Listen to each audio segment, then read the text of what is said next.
Hello friends, welcome to EduACS your education mentor. Friends, आज बात करते हैं एकदम नए टॉपिक पे। सीबीएसई ने जो है अपना कैरिकुलम चेंज किया है फ्रेंड्स। कुछ माइनर चेंजेज आए हैं टेंथ में भी और ट्वेल्थ में भी।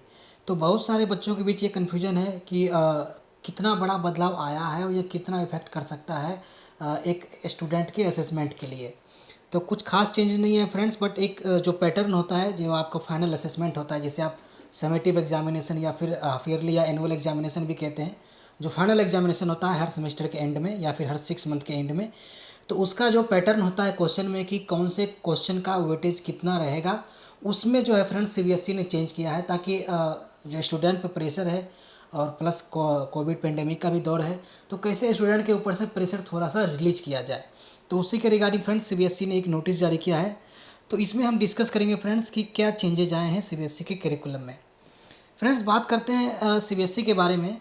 तो फ्रेंड्स, आपको पता है कि सीबीएसई जो है चेंजेज करने के लिए बहुत फेमस रहती है। ये हर 3-4 साल में जो है अपने पैटर्न में कुछ ना कुछ नया चेंजेज करती है, क्योंकि सीबीएसई जो एक तरह से लीडर है पूरे एजुकेशन का इंडिया में फ्रेंड्स। क्योंकि हर एक स्टेट के अपने बोर्ड होते हैं और सीबीएसई जो है वो नेशनल बोर्ड है। तो नेशनल बोर्ड जो करिकुलम फिक्स करता है, जो फ्रेमवर्क बनाता है लर्निंग का, उसे ही अधिकांश स्टेट जो है वो फॉलो करते हैं, ताकि पूरे इंडिया में एक तरह से एक यूनिफॉर्म जो है वो फ्रेमवर्क बनाया जाए लर्निंग का, एजुकेशन का और स्किल डेवलपमेंट का। तो इसीलिए सीबीएसई को बहुत सारे स्टेट भी फॉलो करते हैं। तो फ्रेंड्स, आपको पता होगा कि 2009 और 2010 जो एकेडमिक ईयर था, उसमें जो हमारे एजुकेशन मिनिस्टर थे कपिल सिब्बल, वो एक नया सिस्टम लेके आए थे। टेंथ बोर्ड को थोड़ा सा उन्होंने चेंज किया था और सीसीई सिस्टम लाए थे उन्होंने। तो टेंथ बोर्ड का जो प्रेशर रहता था, जो इनिशियल प्रेशर रहता था, क्योंकि जो कैंडिडेट होते थे वो बहुत सारे कैंडिडेट जो है वो फर्स्ट टाइम बोर्ड देते हैं टेंथ में, क्योंकि पहले तो फिफ्थ में और एट्थ में भी बोर्ड होता था, वो बोर्ड हटा दिया गया, सीधे टेंथ में बोर्ड ला दिया गया। तो टेंथ के बोर्ड को भी उसका भी प्रेशर कम किया जाए, उसके लिए उन्होंने सीसीई सिस्टम लाया था। उसमें कहा था फ्रेंड्स कि उसमें जो है जो पूरा कैरिकुलम था हमारा, उसमें दो एक समेटिव असेसमेंट में हमारा बटा हुआ था, समेटिव असेसमेंट 1, समेटिव असेसमेंट 2। और हर समेटिव असेसमेंट के अंदर जो है हमारा एक फॉर्मेटिव असेसमेंट होता था, FA1 FA2, फिर होता था FA3 FA4। तो फ्रेंड्स, ये हर समेटिव असेसमेंट के लिए दो दो फॉर्मेटिव टेस्ट होते थे और ये 1 मंथ में या 2 मंथ में एक बार होते थे। और इसका वेटेज जो फ्रेंड्स फॉर्मेटिव असेसमेंट में भी वेटेज दिया गया था। हर फॉर्मेटिव असेसमेंट का 10-10% वेटेज होता था, कुल मिला के 40 होता था। और ये जो समेटिव असेसमेंट होते हैं, इसके जो है फ्रेंड्स ये 30-30 वेटेज होता था। तो ये दोनों मिला के हो गए 60 और वो 40 मिला के 100% का वेटेज होता था। तो इसका आउटकम क्या हुआ फ्रेंड्स कि जो हमारा एनुअल एग्जामिनेशन होता है, जिसे सीसी सिस्टम में समेटिव एग्जामिनेशन कहा जाता है, उसका वेटेज घटा के 30 हो गया। यानी कि 100 से घट के ये सीधे 30 पे आ गया। तो स्टूडेंट पे बोर्ड का प्रेशर कम हो गया। तो इसके मेरिट्स भी हुए, डिमेरिट्स भी हुए। इसका एक सबसे बड़ा जो मेरिट ये होता है फ्रेंड्स कि जो स्टूडेंट होते हैं वो लर्निंग पे ज़्यादा ध्यान देते हैं, सिवाय इसके कि हमें बोर्ड में अच्छे मार्क्स लाने, वो लर्निंग पे फोकस करते हैं और उनका ओवरऑल डेवलपमेंट होता है, वो आउटर चीज़ों को कनेक्ट अच्छे से कर पाते हैं। बट इसका जो सबसे बड़ा डिमेरिट था फ्रेंड्स वो ये था कि अगर किसी कैंडिडेट को 9 CGPA आता है, तो उस CGPA जो ग्रेडिंग सिस्टम होता है उसमें जिसको 81 नंबर आया है और जिसको 90 नंबर आया है, ये दोनों एक ही तराजू पे बराबर हो जाते थे। तो जो कैंडिडेट थोड़ा मेहनत करके 90 नंबर ला रहा है और जो कैंडिडेट थोड़ा सा कम मेहनत करके 81 ला रहा है, वो दोनों को अब एक माना जा रहा था। ये एक डिमेरिट हुई। दूसरा डिमेरिट क्या हुई फ्रेंड्स, लर्निंग आउटकम पर ध्यान देने से क्या होता है फ्रेंड्स कि जो आपकी वो जो मेमोरी एबिलिटी होती है और थोड़ी सी जो असेसमेंट की एबिलिटी होती है वो थोड़ी सी कम हो जाती है। तो जो कैंडिडेट होते हैं वो कंपटीशन को क्रैक करने में थोड़ा सा टफ महसूस करते हैं। तो इसीलिए फ्रेंड्स 2017-18 में फ्रेंड्स क्या हुआ था कि टेंथ में फिर से बोर्ड लाया गया था और तब से फ्रेंड्स टेंथ में बोर्ड चला आ रहा है। और टेंथ में बोर्ड का जो सिस्टम है फ्रेंड्स, ये वही करिकुलम है, आप यहाँ पे देख सकते हैं। 2020-21 के लिए जो करिकुलम फिक्स किया गया था 9th और 10th के लिए, वो इस तरह से था फ्रेंड्स। आप इसमें देख सकते हैं जो ओवरऑल हमारा पैटर्न होता है मार्किंग का फ्रेंड्स टेंथ में, उसमें क्या होता है फ्रेंड्स कि हमारा 80 नंबर का थ्योरेटिकल असेसमेंट होता है और 20 नंबर का प्रैक्टिकल असेसमेंट होता है। तो जो 20 नंबर का इंटरनल असेसमेंट होता है उसमें टीचर जो है आपको प्रोजेक्ट्स देते हैं, कुछ लर्निंग आउटकम्स जिससे निकालते हैं, जिस प्रोग्राम से वो प्रोग्राम कंडक्ट कराते हैं। और 80 नंबर का जो है वो रिटन टेस्ट होता है। उसमें फ्रेंड्स उसमें जो कंपोजिशन होता है उसका कंपोजिशन यहाँ पे दिया गया है।